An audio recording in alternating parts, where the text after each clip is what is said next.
Hey everyone, it's Lisa from Primitive Gatherings, and we have something super exciting today to share with you. We have recreated an antique quilt of mine, and here is the quilt, so we'll kind of show it a little bit. It's an awesome Hexie quilt that these two have recreated because I don't possess these skills. So they are going to show you and explain everything on how to make this quilt, which is actually this fabric, Sunday Stroll from Thimble Blossoms and Bonnie and Camille. That's their fabric line called Sunday Stroll. I probably messed that up, didn't I? No. Okay. Right. It's okay. There's a lot of information to keep track of.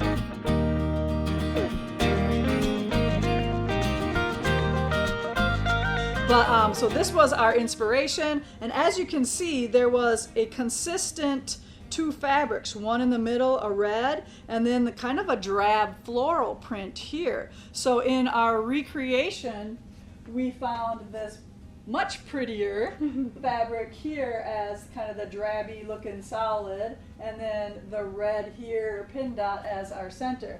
So I think they did an excellent job of recreating this with happy fabrics.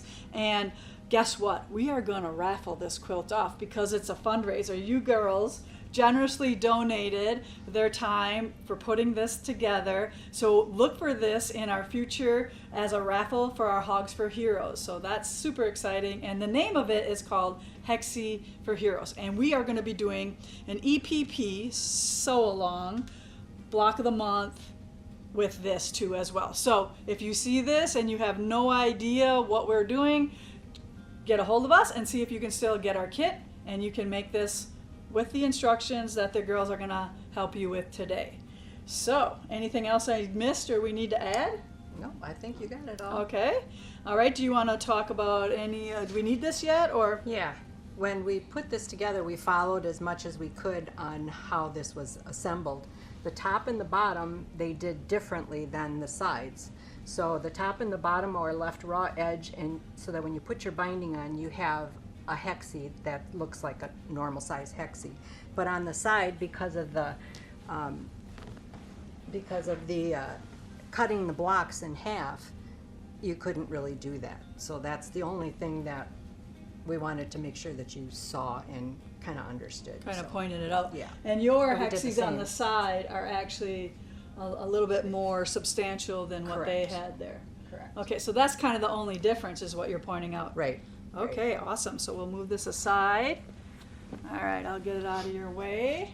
All right, Terry and Lori have gathered together all the supplies needed for the Hexies for Hogs quilt. So would you mind explaining everything for us? Yeah. Fine. Okay, who's going first? Go ahead. When you're basting, I just use whatever thread I have I'm trying to get rid of from years ago when I started sewing. It's a good use up for them. As long as it's not dark on a light fabric, that it will work. These are the templates that we use to cut the pieces. We used the thread. It was 2325 Orifil thread. I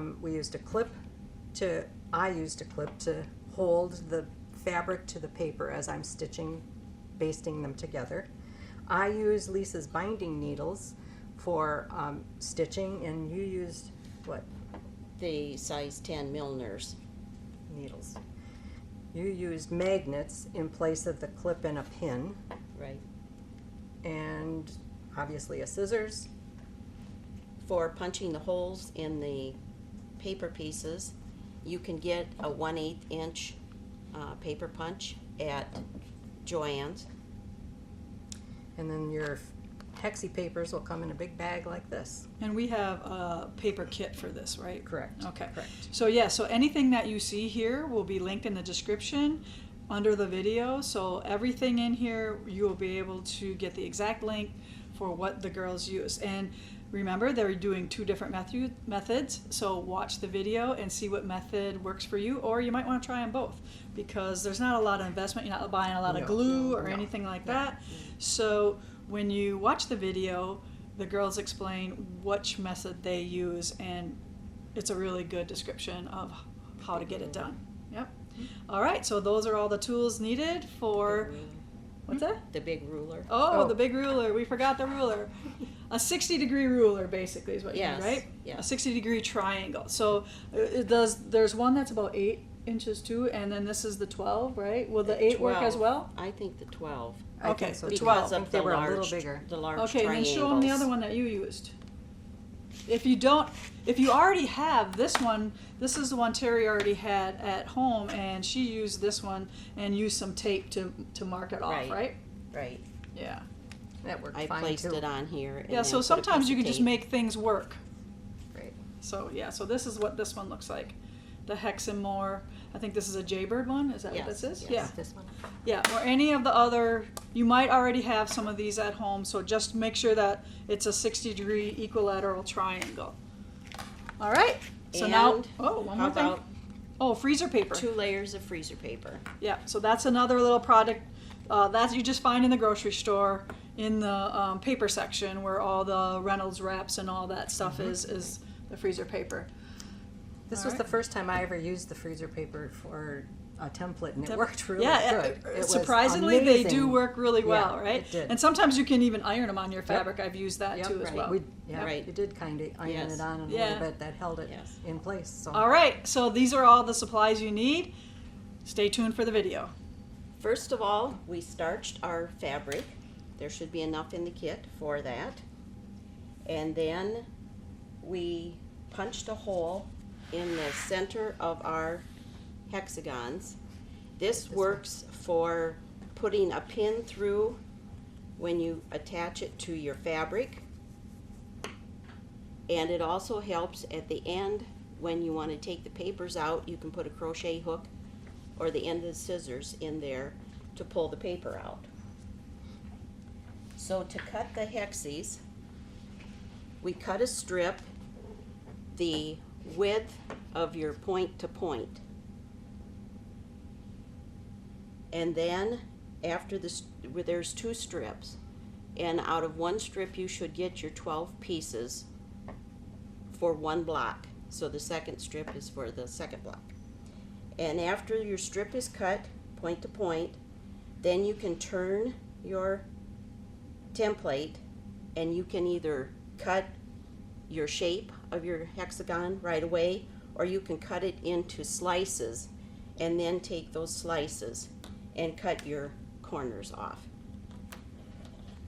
All right. So you're technically cutting a square out of the strip. That will accommodate Yeah. the template. Right. Yep, yep. And It's then, nice to have 2 people because then you can, because Yeah. I know it's a little nerve-wracking, right? Right? okay, so then for the white, the small white triangles, you need a strip of fabric, and if you have the template, it has the points cut out, so you don't need it quite as wide. But you're going to put it on here, and then you're going to flip it, and you're going to flip it and cut. So you use when you cut it, you're going to use the next side as the, Right. okay. So if you have the template with the points removed, your piece is going to look like this. If you don't, what we did was we took the piece of paper, put it on, left a 3/8 inch seam around it, put a piece of tape, and used this to mark, to use our, to cut our As a triangles. template, as a template. Yeah, as a template. And you do use 3/8 inch seam allowance in EPP? Yes, it Okay. gives you a little bit more to work with. Okay. So that's a little bit different than traditional 1/4 inch. If you're doing stripes, you're going to cut 1 strip point to point. If you want them to go the same way, top and If bottom. you want like them, here. These are all running horizontally in the middle and up and down. Okay. So you got plan If that doesn't bother you, you Yeah, don't if have it does, to do yeah, this, if you're but- picky Yeah. and, So and you you're- want it to, you can, but if you don't, you Right. don't have to. Okay. right. So you're going to cut 1 strip of your point to point. You're going to cut your other strip. the flat sides. So So that this you have- measurement here. Yes. Okay. So that you have your stripes going two different directions, if that's what you choose. Okay. And the big triangles. The large triangles, I ironed 2 pieces of freezer paper together. And I didn't have, this is a 60 degree, but it doesn't have the correct marks on it. So I figured out what I needed, put a piece of tape along here, and there again, I flipped it and cut. So that you have your large triangle. Then for the fabric, I added my seam allowance, and So the first part you're making a template. the out of first part these is two. freezer template paper. out of Okay. freezer paper. Then you're going to take your white fabric and make your cuts using a 60 degree ruler. If you don't have the kind with the markings on it correctly, you can still use this and put a piece of tape across it so you get all your pieces uniform. Okay, and all the measurements and everything is in the pattern, right? Yes, Okay. yes. So then I found these little magnets that to use to hold the papers onto the fabric, which will help in basting. And I baste through the papers. And then Lori does the basting in just the corners. So I two use- different methods for Right. basting, right? Yeah. Well, there's actually 3 if you Oh, want to okay. use glue. But Okay, we you don't- girls- we you girls don't do the use glue. Right. Okay. We don't use glue. Here is where those 2 little holes punched in come in handy. You just pin from one hole to the next, and that kind of stabilizes it. And we're on the wrong side of the We're on fabric. the wrong side of the fabric, correct. Then you can fold it down. And the starching actually helps the crease that you Save make. that crease, yeah. Right. I put a clip at the very beginning. So then the next one, I fold it over, and then I take my thread, which is, it went where? Oh, you Here it is. threaded one. There you go. And I take a bite, just a small little bite between the 2 fabrics, where the crease is. And this is Okay. just basting stitches, so This it is doesn't just- really matter what color thread we're No, using. I'm using junk thread. This is a good place to use up fat thread that is from when Forever. yeah. Yeah.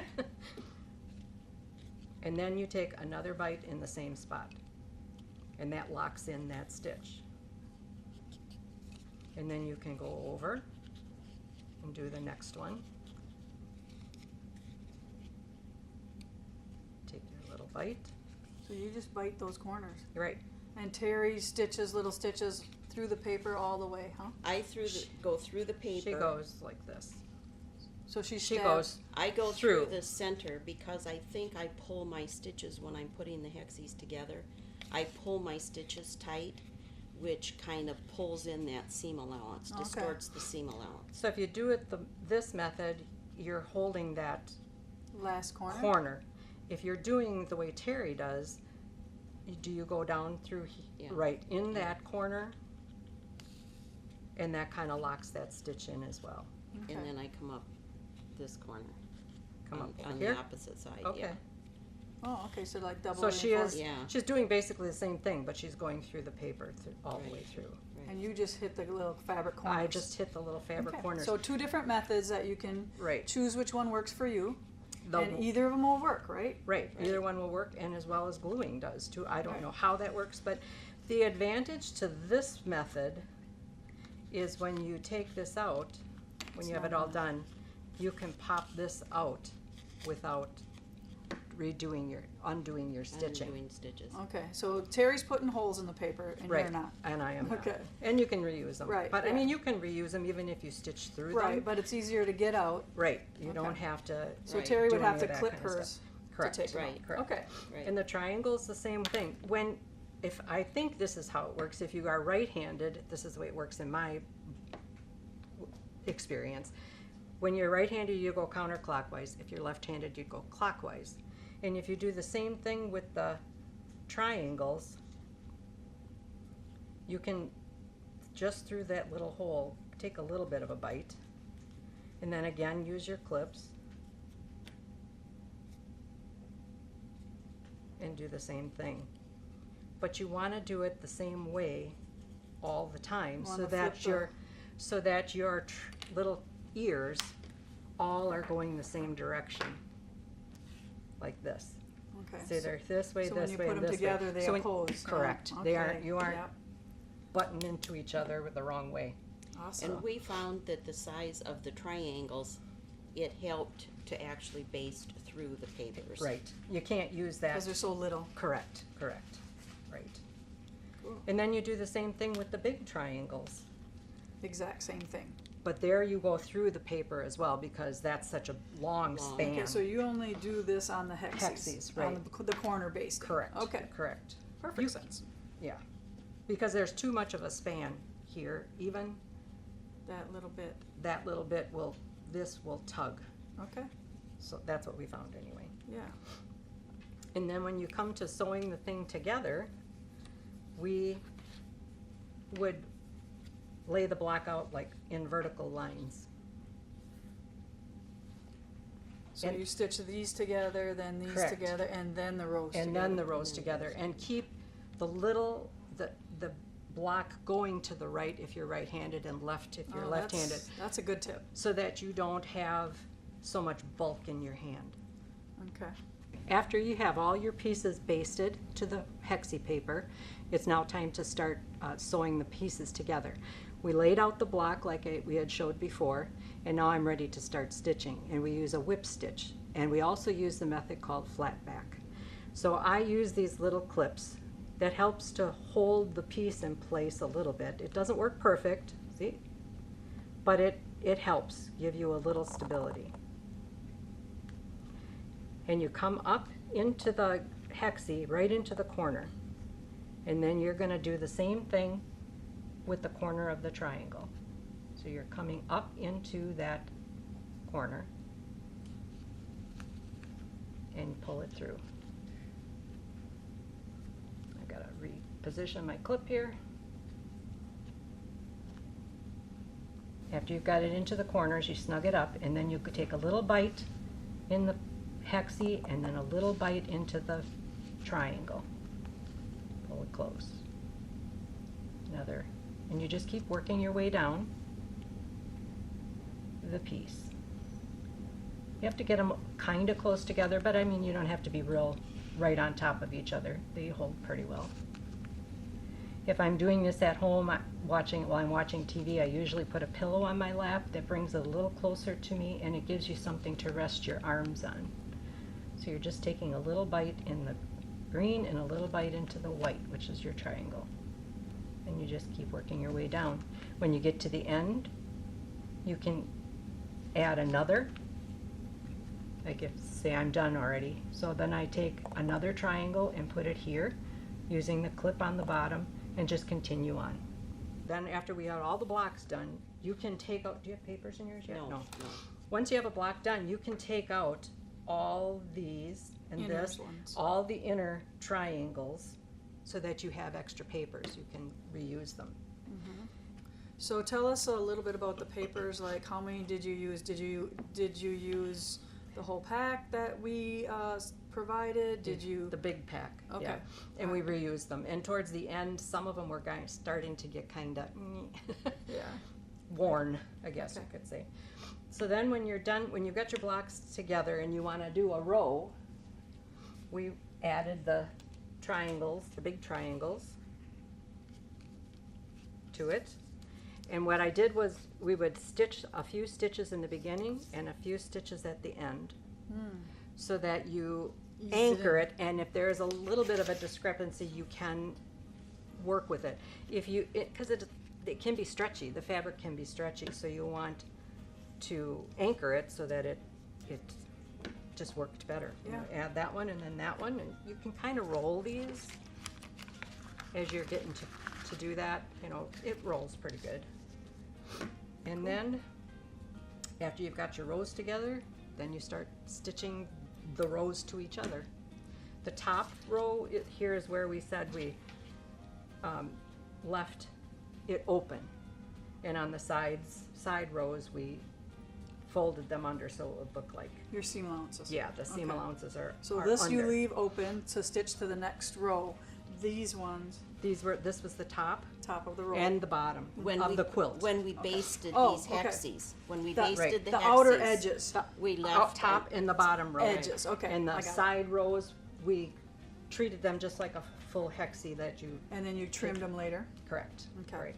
And for the hexagons on the side, we put a full hexagon on Triangle. the side, So that's or this? triangle, Yes. yes. We put the Those were full full. one on, and then when we got finished, then we Trimmed. trimmed. Right. Good job. Okay. All right. Well, that looks like a good explanation of everything. And you know, you always can go on the Stitch with Lisa Bongean group, ask some questions. These girls are in that group. They'd be happy to answer any of your questions. Or if you want a little bit more information, you can always email us and we'll get somebody that will call you back and talk you through anything. So thank you girls for coming on today. This was awesome. And again, watch for when this quilt goes up for auction. Hopefully it'll go for a really nice price where we make a lot of money for our Hogs for Heroes. So thanks Terry and Lori for joining us, and we appreciate all your hard work, and we can't wait to bring you another EPP project. All right, take care everyone. Bye. Bye.